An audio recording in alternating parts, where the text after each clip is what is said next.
നമസ്കാരം. ബി.ജെ.പിക്ക് പുത്തൻ ഉണർവുമായി കേന്ദ്രമന്ത്രി അമിത്ഷാ കേരളത്തിലെത്തിയതോടെ പ്രവർത്തകർ ആവേശത്തിലാണ്. എന്തായാലും വരുന്ന തദ്ദേശ തിരഞ്ഞെടുപ്പിൽ ഇനി കാണാൻ പോകുന്നത് ബി.ജെ.പിയുടെ പുത്തൻ പ്രവർത്തനങ്ങളാണ്. അതായത് മോദിയുടെ കീഴിൽ മാറാത്തതും മാറുമെന്നാണ്. ബി.ജെ.പി ഭരണത്തിൽ വന്നാൽ സംസ്ഥാന സർക്കാർ വാക്കാൽ പറഞ്ഞു നിർത്തിയ വികസിത കേരളം നടപ്പിലാക്കും. അതായത് ബി.ജെ.പി ഭരണത്തിലെത്തിയാൽ എല്ലാ മേഖലകളിലും കാര്യമായ മാറ്റം കൊണ്ടുവരാനാണ് തീരുമാനിച്ചിരിക്കുന്നത്.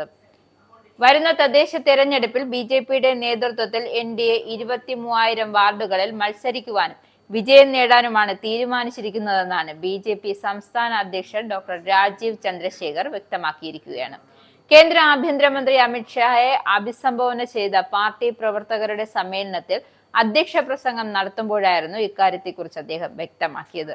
പുതിയ സംസ്ഥാന ഓഫീസ് ഉദ്ഘാടനം അമിത്ഷാ നിർവഹിച്ചു എന്നതുകൊണ്ട് മാത്രമല്ല, തദ്ദേശ സ്വയംഭരണ തെരഞ്ഞെടുപ്പിലൂടെ വികസിത ദൗത്യം പ്രഖ്യാപിക്കുന്ന കൂടിയാണ് എന്നാണ് അദ്ദേഹം പറഞ്ഞത്. 30 വികസിത കേരള സമ്മേളനം നടത്തി, 30 ജില്ലാ സമ്മേളനങ്ങൾ നടത്തി, 23,000 വാർഡിൽ മത്സരിക്കും. വിജയിക്കാനാണ് മത്സരം. 1,00,000 പേർ ലക്ഷ്യം പൂർത്തീകരിക്കാൻ പ്രവർത്തിക്കുകയാണെന്നും അദ്ദേഹം കൂട്ടിച്ചേർത്തു. ജനങ്ങളുടെ സ്വപ്നങ്ങൾ സാക്ഷാത്കരിക്കുന്ന വികസനമാണ് ബി.ജെ.പി കേരളത്തിന് സമർപ്പിക്കുന്നത്. വരും ദിവസങ്ങളിൽ വീടുകൾ കയറി 4 മാസം നിരന്തരം പരിശ്രമം നടത്താനുള്ള ആഹ്വാനമാണ് ഈ സമ്മേളനത്തിൽ നൽകുന്നതെന്നും അദ്ദേഹം വ്യക്തമാക്കി. തദ്ദേശ സ്വയംഭരണ തെരഞ്ഞെടുപ്പിൽ കഴിഞ്ഞു നടക്കുന്ന വിശാലമായ സമ്മേളനത്തിൽ ആയിരക്കണക്കിന് ബി.ജെ.പിയുടെ ജനപ്രതിനിധികൾ ഉണ്ടാകും. ഇവർ ഒന്നിച്ച് നിരന്തരം പരിശ്രമിക്കുകയും ചെയ്യും.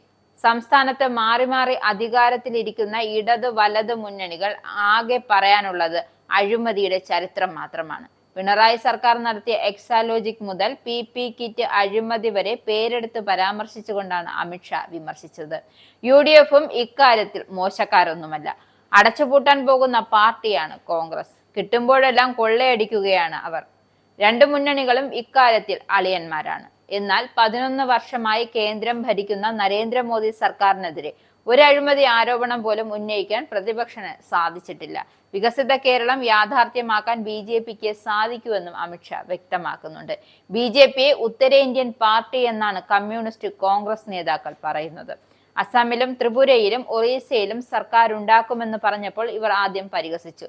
എന്നാൽ ഇന്ന് ആ സംസ്ഥാനങ്ങൾ ഭരിക്കുന്നത് ബി.ജെ.പിയാണ്.